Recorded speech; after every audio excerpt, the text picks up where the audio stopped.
convictions féministes et en affirmant mon action de journaliste visant à visibiliser les femmes, finalement, je fais mieux mon métier que n'importe quel journaliste qui prétend ne pas défendre de point de vue.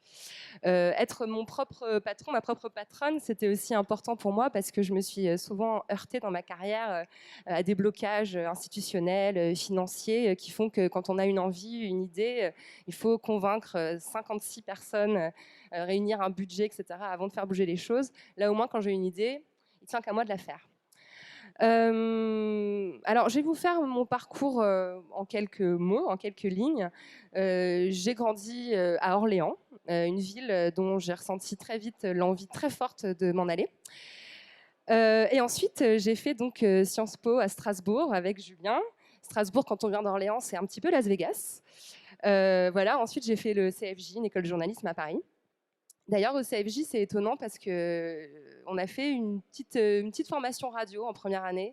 Donc, il y a un journaliste radio qui est venu nous donner un petit cours, nous apprendre les rudiments de la radio. J'ai fait un premier essai micro. Et là, on m'a dit « Oh là là, la radio, c'est pas pour toi. T'as pas une voix de radio trop aiguë, trop maniérée, trop féminine, ça ne va pas. Car à la radio, il faut parler comme ça. Comme vous le savez, il faut que ça descende et que ce soit grave et que ça ressemble à une voix d'homme. » Donc, j'ai été éliminée d'office. J'ai fait donc de la presse écrite. On m'a dit tu veux pas faire de la télé parce que t'es blonde, machin. Non.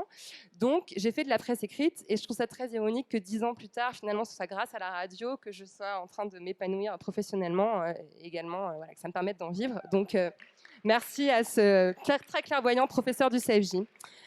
Je fais pas mal de stages assez sérieux. Et puis un jour, j'ai écouté ma petite voix intérieure qui, depuis 15 ans, me disait que j'avais hyper envie de travailler au magazine Elle, qui était le magazine qui avait bercé mon enfance parce que ma mère le lisait, ma grand-mère le lisait. J'y suis rentrée en stage et j'y ai passé 10 ans. Alors, c'était 10 ans au cours desquels, en fait, petit à petit, j'ai compris que quelque chose ne convenait pas. Pendant ces 10 ans, au fil des 10 ans, j'ai été interpellée à plusieurs reprises par des communautés de lectrices qui m'ont fait remarquer qu'elles n'étaient pas représentées dans les pages du magazine dans lequel j'écrivais. Alors, il y a eu les femmes grosses, d'abord, qui m'ont interpellée sur un article, un espèce de marronnier de la presse féminine. On s'aime en ronde, avec des photos de femmes qui font du 42, ce qui est la taille moyenne des Françaises. J'avais reçu un mail, très très long mail, d'une association qui s'appelait Vive les grosses et qui m'avait dit mais ça va pas la tête, enfin 42 c'est pas grosse, grosse c'est 54. À quel moment on voit ces femmes-là dans le magazine? Je les avais rencontrées, j'avais vraiment eu une prise de conscience. Effectivement, il y avait un énorme problème aussi bien dans la presse féminine que dans la mode pour ces femmes-là. Et je m'étais dit tiens, on a un souci. Ensuite, les femmes noires aussi m'ont interpellée à un certain moment parce qu'il y avait des articles. Alors plutôt sympathique au premier abord, genre ah génial, il y a des femmes noires dans la mode qui sont en train d'émerger, de bien s'habiller, elles sortent enfin des codes hip-hop pour s'emparer de la mode. Là, on m'a tapé sur l'épaule en me disant mais attendez, vous êtes sûr de ce que vous dites? Vous vous rendez compte qu'on ne peut pas exoticiser comme ça les femmes noires, qu'il faut évidemment varier, il faudra en parler toutes les semaines et pas une fois par semaine. Et je me suis rendu compte que finalement, au magazine Elle, il y avait un espèce de nous, d'ailleurs qu'on voit souvent employé dans les articles. On adore, c'est super, c'est notre chouchou, notre coup de cœur, notre tendance, etc. Mais en fait, ce nous n'est pas les femmes. Ce nous n'est pas un nous collectif. Ce nous est un nous très particulier, celui d'une femme bourgeoise, hétérosexuelle, plutôt mince, plutôt parisienne, plutôt éduquée, et qui finalement ne représente pas beaucoup de femmes. Et c'est malheureux, mais moi, ça m'a mis quelques années à comprendre que finalement, comme moi, je correspondais à ces critères-là, il me fallait du temps pour comprendre qu'il y avait une injustice et qu'on ne représentait certainement pas toutes les femmes, mais plutôt on faisait croire à une espèce de norme du féminin qui n'en était pas une. Je me suis aussi rappelée d'un article parce que bon, à l'époque, j'avais quand même, je me revendiquais féministe à l'époque, je me revendiquais aussi militante pour l'égalité, et j'écrivais des articles. Par exemple, il y en a un qui m'est revenu dans le train tout à l'heure. J'avais écrit "Les lesbiennes font la night". Alors, les lesbiennes font la night, c'était un article qui parlait, à l'époque, il y avait le pulp, il y avait le Rosa Bonheur, il y avait une physio lesbienne devant le baron. Donc, j'avais fait un article super en disant les lesbiennes sont dans la nuit, etc. Mais finalement, cet article, c'était une espèce de mise à distance. C'était pas nous, c'était elles là-bas, elles qui ne sont pas nous, elles qui ne sont pas dans le journal toutes les semaines. Bref, j'ai pris conscience de ces murs en fait qu'on érigeait et surtout des dangers qu'il pouvait y avoir à placarder sur les kiosques à journaux chaque semaine une photo d'une femme toujours blanche, toujours mince, en disant elle, comme si c'était le maître étalon de toutes les femmes de France, à quel point cette image-là pouvait être excluante et causer des souffrances en fait et des complexes chez toutes les femmes qui ne correspondaient pas à ce canon, c'est-à-dire en fait la plupart des femmes. Voilà, après, il y avait aussi d'autres problèmes qui sont moins directement liés au féminisme, mais des problèmes d'indépendance journalistique. Quand je suis devenue rédac-chef, je me suis rendu compte que je n'avais certainement pas la liberté de mettre ce que je voulais dans mes pages. Si j'avais, alors je faisais les pages d'actu du début du journal, si j'avais 8 pages, il y en avait quand même au moins 4 qui allaient être consacrées au dernier porte-clés Fendi, au dernier défilé Chanel, à la dernière égérie Vuitton. C'était évidemment des injonctions des annonceurs et desquelles je ne pouvais pas me libérer. Donc je me sentais très à l'étroit. J'étais en conflit permanent avec ma rédaction, ma direction de la rédaction, qui était en plus assez viscéralement islamophobe, anti-voile. Bon bref, on se prenait beaucoup la tête. Donc je suis partie en claquant la porte et j'ai pris un job à la télé. Je ne vais pas m'étaler dessus parce que ça a été une année assez horrible en fait, au cours de laquelle on me demandait de mettre en avant mes atouts. Mes atouts, c'est-à-dire tes cheveux, tes dents, tes seins. Donc mes diplômes, ma pensée, les livres que j'ai lus, non, ça c'est pas de mes atouts, ça, non, non. Tu peux faire un sujet un peu plus pétillant? On aimerait que tu sois plus fraîche. Donc voilà, je ne voulais pas que je parle de choses trop graves, il fallait que je pétille. J'avais pas vraiment envie de pétiller, donc je me suis vite barrée. Mais comme j'étais très bien payée, disons-le, la télé paye bien, j'ai mis des sous de côté et donc j'ai créé ma boîte avec Julien Neuville et j'ai lancé La Poudre. Alors donc, la poudre, il y a une question qu'on me pose très souvent, donc je vais anticiper. Pourquoi la poudre? C'est quoi ce titre? C'est un mot qui m'est venu bien avant que je lance l'émission, parce que je trouve que la poudre, en fait, c'est un mot qui est très polysémique et qui peut renvoyer aussi bien à quelque chose de très cosmétique, de très aérien, de très léger, d'un peu futile, mais aussi quelque chose de beaucoup plus guerrier, quelque chose d'explosif, quelque chose de révolutionnaire. Et j'avais envie que ces deux aspects-là de la féminité, entre 10-12 000 guillemets, soient voilà, dans ce mot. Et ce qui est marrant, c'est que toutes les femmes qui font l'émission, je leur demande à chaque fois ce qu'évoque la poudre pour elles, et chacune des femmes donne une définition complètement différente. Donc finalement, c'est un mot qui tend à refléter la diversité des profils que je veux, voilà, que je veux entendre dans mon podcast. Alors à la toute base de la poudre, moi, il y a en fait un choc que j'ai ressenti un jour en lisant un chiffre. Un chiffre que j'avais beau avoir 10 ans de carrière de journalisme derrière moi, je ne connaissais pas ce chiffre, le temps de parole des femmes dans les médias. Quand on écoute toute la radio, toute la télé, pendant 24 heures en France, quel est le pourcentage de voix de femmes qu'on entend, à votre avis? Alors ça, c'est les expertes, 13. C'est 24%. 24% de voix de femmes. Et évidemment, quand on va dans le détail, on va tomber sur des femmes témoins, victimes, mais pas des femmes expertes. L'économiste, la politiste ne sera jamais une femme, ce sera plutôt un homme. Moi, c'est un chiffre qui m'a énormément choquée. Et surtout, ce qui m'a choquée, c'est que je n'en avais pas conscience. C'est-à-dire qu'on peut traverser une vie entière en ayant l'impression de regarder des médias paritaires où hommes et femmes s'expriment parfaitement librement et ne jamais ouvrir les yeux sur le fait que non, on entend en fait 3 fois moins de femmes que d'hommes. Donc ce chiffre m'a choquée et la poudre à l'origine, c'est la démarche peut-être un peu naïve ou candide ou simpliste de dire ok, je vais déverser dans l'espace public des heures et des heures et des heures et des heures de paroles de femmes. Pour compenser. C'était ma façon à moi d'apporter ma petite pierre à l'édifice et de venir travailler à ce déséquilibre qui me semblait fondamentalement injuste. Parce qu'évidemment, les médias ont une fonction sociale très importante. C'est les médias qui nous permettent de comprendre le monde, de savoir ce qui se passe. S'il y a un biais de genre aussi important au départ, c'est absolument impossible qu'on puisse arriver à une représentation du monde qui soit juste. Donc voilà, l'idée c'était de porter des voix de femmes. D'ailleurs, cette idée de voix des femmes, en avançant un peu dans mon parcours militant, parce que parallèlement au lancement de la poudre, j'ai repris mes études. Je suis allée à Paris 8, j'ai fait un master en études de genre parce que j'avais très soif de comprendre et de me nourrir de théories pour alimenter mon travail. Et j'ai réalisé que finalement, cette silenciation des femmes, c'était quelque chose qu'on retrouvait dans la plupart des domaines où on produit du savoir et de la pensée. Ça va être pareil dans le monde de l'art, dans le monde de l'université, dans le monde de la politique évidemment, et dans le monde de la culture. Donc je me suis dit, voilà, en mettant en avant des paroles de femmes, je vais pouvoir un peu compenser ça. C'était aussi une façon de remédier à un autre biais que j'avais pu observer en première loge à la télé. Quand une femme ouvre la bouche dans les médias, franchement, regardez à tous les coups, un homme va lui couper la parole au bout de 2 phrases. Ou alors reformuler ce qu'elle vient de dire différemment au bout de 3 phrases. C'est très pénible. Ou la contredire, ou faire une remarque sur ses vêtements, etc. etc. Moi, je l'ai vécu non-stop pendant un an. Donc c'était aussi une démarche journalistique de vouloir créer un espace de parole parfaitement bienveillant. Moi, mes invités, je leur laisse toujours finir leurs phrases. Et amis journalistes, s'il y en a dans la pièce, rassurez-vous, ça s'arrête toujours. C'est comme journaliste avait peur que ça s'arrête jamais, que le flux soit ininterrompu. Non, l'idée se boucle et c'est toujours intéressant. Je vous encourage à ne pas couper la parole des femmes. Vous verrez, c'est assez surprenant ce qui peut se produire. Donc voilà, après j'avais un autre aspect qui me tenait à cœur dans la poudre, c'était la diversité des représentations. Je voulais évidemment sortir de ce biais que j'avais malheureusement contribué à alimenter pendant des années, de ne laisser parler toujours que des femmes blanches hétérosexuelles, bourgeoises, parisiennes, etc. Et donc dans la poudre, ce que je fais, c'est que je compte. Je m'auto-applique des quotas. C'est quelque chose qui est très compliqué à entendre en France. On a beaucoup de mal avec cette idée-là qu'il faut faire de la discrimination positive. Et ben moi, dans la poudre, je fais, il me faut une femme noire, il me faut une femme trans, il me faut une femme lesbienne. Il faut que toutes les voix s'entendent. Et c'est quelque chose qui est une démarche volontariste. Donc ça ne vient pas comme ça change pas tout seul. Et évidemment, il peut arriver qu'une femme intéressante, blanche, hétéro, je dise bah non, parce qu'il me faut pas ça. Et oui, c'est dur, mais c'est la vie.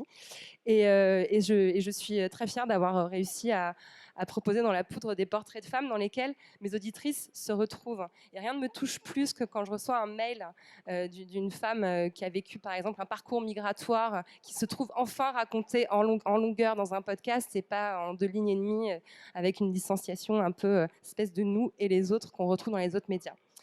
Voilà. Et enfin, ce qui me semble le plus important, c'est que finalement, avec la poudre, avec le podcast, je produis des archives. Et la pensée féministe m'a fait comprendre que l'un des plus gros drames de la pensée, des théories formulées par les femmes, c'est qu'elles disparaissent beaucoup plus facilement que celles produites par les hommes. J'avais vu une œuvre d'une artiste qui s'appelle Judy Chicago, des Dinner Party. Je ne sais pas si vous connaissez cette œuvre, mais c'est vraiment une œuvre qui a été pour moi un déclic qui a vraiment changé ma vie. C'est une espèce de grande table triangulaire autour de laquelle on trouve, je ne sais plus, 39 convives, me semble-t-il. C'est 39 femmes qui ont marqué l'histoire. Et Judy Chicago voulait par là signifier que cet effacement des femmes dans l'histoire était inadmissible et qu'il fallait absolument compenser en les revisibilisant. Et à l'entrée de cette exposition, il y avait cette phrase: à chaque fois qu'une femme accomplit quelque chose, elle pense être la première, car les œuvres des autres ont été effacées par le temps comme un château de sable par la mer. J'ai des frissons en vous la disant, ça marche encore. Et en fait, ce qui est génial dans le podcast, dans la voix, c'est qu'une fois que cette heure d'enregistrement a été faite et mise en ligne, elle est là pour toujours. Les émissions que j'ai publiées il y a 4 ans, elles sont encore écoutées aujourd'hui, elles sont encore découvertes aujourd'hui et elles seront là à jamais. Et je me dis que voilà, c'est ma petite contribution aussi à faire un portrait des femmes au XXIe siècle qui est destiné à rester peut-être pour les générations futures, si les technologies ne changent pas trop d'ici là. Voilà, donc c'était très important pour moi de produire ces archives. Alors, avec Nouvelles Écoutes, on a appliqué cette recette, cette idée de produire des archives de paroles dans d'autres domaines. On a produit d'autres podcasts dont je suis extrêmement fière. Par exemple, le podcast Queer, qu'on a consacré donc, dans une première saison au coming out LGBT. Donc, c'est Rosane Le Carboulec qui a créé ce podcast. Et voilà, c'est des témoignages de personnes pas forcément célèbres, mais qui racontent voilà, leur vie, leur coming out en tant que personne LGBT. On a aussi plus récemment produit un podcast qui s'appelle Impatiente. Je vais être très émue, en fait, c'est un peu dur. Donc Impatiente, c'est un projet qui nous a été apporté par Maëlle Sigono, qui nous a quittés la semaine dernière, avec une anthropologue qui s'appelle Mounia Al-Kotni. Et Maëlle Sigono a découvert à 30 ans qu'elle avait un cancer du sein métastatique. Donc en fait, c'est les 10% de cancer dont on ne se sort pas. Donc à 30 ans, elle savait qu'elle allait certainement mourir assez rapidement de cette maladie. Et elle a eu un regard féministe, une lecture de genre sur le parcours de soins qu'on lui a imposé. Et elle a réalisé que finalement, on soignait la féminité dans le cancer. C'est-à-dire que finalement, le plus urgent quand on est une femme avec un cancer du sein, c'est d'avoir des nouveaux seins très rapidement, d'avoir des sourcils redessinés très rapidement, d'avoir une perruque, de se maquiller, de conserver la féminité parce que c'est tellement important pour se sentir bien. Et elle s'est demandé si c'était vraiment, vraiment ça l'urgence. Donc on a produit 4 épisodes, malheureusement, on n'a pas eu le temps d'en faire plus. Mais voilà, la voix de Maëlle est là pour toujours. Elle a introduit la notion de violence oncologique, qui était pour la première fois prononcée dans le podcast Impatiente. C'est une immense fierté pour moi. Et vraiment, je vous invite à l'écouter et à rendre un hommage à Maëlle en passant, parce que c'était vraiment une femme extraordinaire.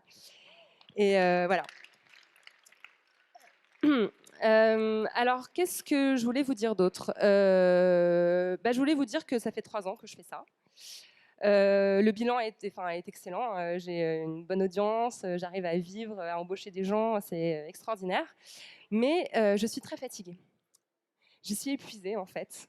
Et il y a un sujet qui est apparu juste avant l'été sur l'épuisement militant, la fatigue militante, et qui m'a beaucoup touchée, qui m'a beaucoup affectée. On a vu des femmes extraordinaires, comme par exemple Anaïs Bourdet, qui a créé Paye ta Schneck, juste rendre leur tablier, jeter l'éponge, parce que c'est très difficile d'être féministe, et d'ailleurs écologiste certainement. Enfin, il y a plein d'autres questions qui sont encore très finalement subversives pour la société. Il y a des discours qui veulent nous faire croire que c'est la nouvelle norme, qu'on ne peut plus rien dire, etc. Non, être féministe, c'est épuisant, c'est se faire insulter du matin au soir, c'est devoir argumenter du matin au soir, c'est devoir être vigilante en permanence, et c'est vraiment épuisant. Les réseaux sociaux, je pense, jouent un rôle fondamental dans cet épuisement. C'est un outil fabuleux. Je pense que sans Twitter et Instagram, j'aurais jamais pu faire connaître la poudre. Ça m'a énormément aidé d'avoir une audience déjà sur Internet au moment de lancer mon projet. Mais c'est aussi un endroit où on est traîné dans la boue, où on raconte des faussetés à notre sujet, où on nous insulte en se cachant derrière des pseudonymes qui sont très violents. Et j'ai pas résolu le truc sur le plan théorique. Est-ce qu'Internet est un grand bien ou un grand mal? J'en sais rien. En tout cas, moi, j'ai supprimé ma page Twitter et ma page Instagram il y a quelques semaines parce que je n'en pouvais plus et je me sens déjà beaucoup mieux.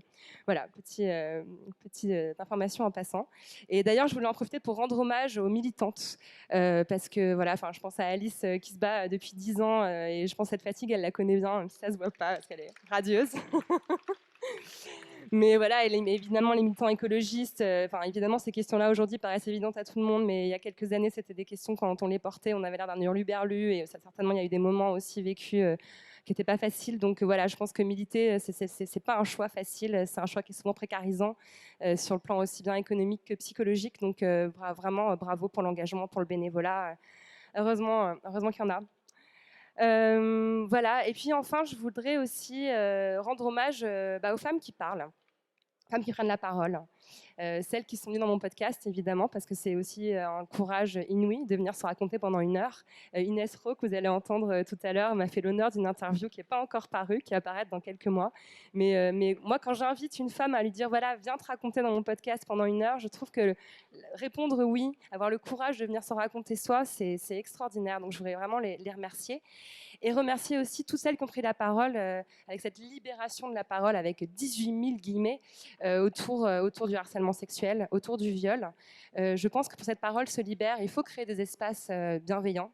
Un peu comme celui que j'ai créé avec la poudre. Il faut des lieux où on se sent en droit de parler, où on sait qu'on ne va pas être contredite, qu'on ne va pas être coupé. Et je pense que, étant donné ce qui s'est passé avec le procès Beaupin, Europe Écologie Les Verts est certainement un lieu où cette parole a été favorisée. Je pense que c'est pas parce qu'il y a plus de harcèlement ici qu'ailleurs que ce procès est sorti, c'est plutôt certainement l'inverse. Mais c'est parce que les femmes ont pu parler, être écoutées, être crues. Et finalement, ces espaces-là sont beaucoup trop rares aujourd'hui, donc j'espère qu'il y en aura plus demain. Voilà, j'ai fini. Merci beaucoup. Je sais pas si... Merci Lorraine. C'est bon toi qui vois, on a un peu de temps. Est-ce que, je sais pas s'il y avait des questions, si je serais ravie d'échanger un peu avec vous, si vous avez envie de me poser quelques questions. Comme vous voyez, on improvise. On n'a pas fait de questions jusqu'ici, mais si on voulait rebondir.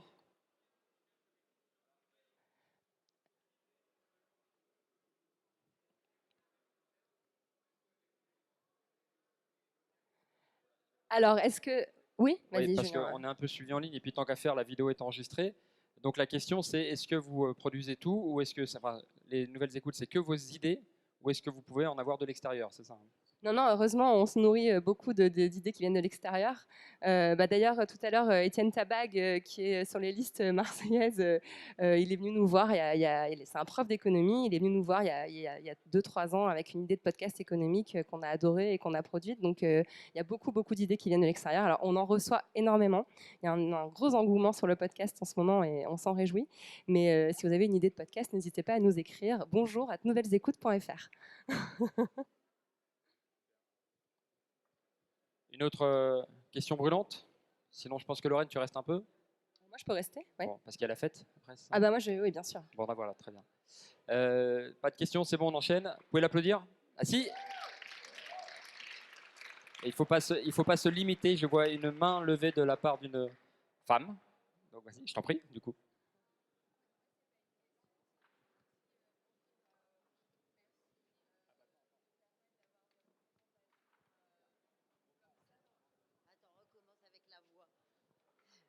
C'est pas une question, mais moi, c'est vraiment un merci et un encouragement à tout le monde. Et j'ai eu ce même encouragement d'autres militants et militantes qui sont là justement à côté de ce que tu disais au début de cette espèce de syndrome de l'imposteur et est-ce que je peux représenter des choses et ou me retrouver ou est-ce que les gens peuvent se retrouver dans moi et en fait d'avoir cet exemple de courage et de faire c'est inspirant et on a besoin en fait aujourd'hui de rôle modèle qu'on n'a pas eu quand on était gamine.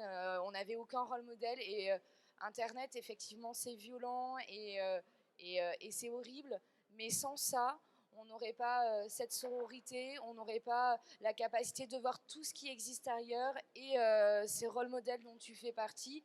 Et juste merci de ce courage-là et d'être là aujourd'hui. Merci à toi, ça me touche énormément. Merci beaucoup.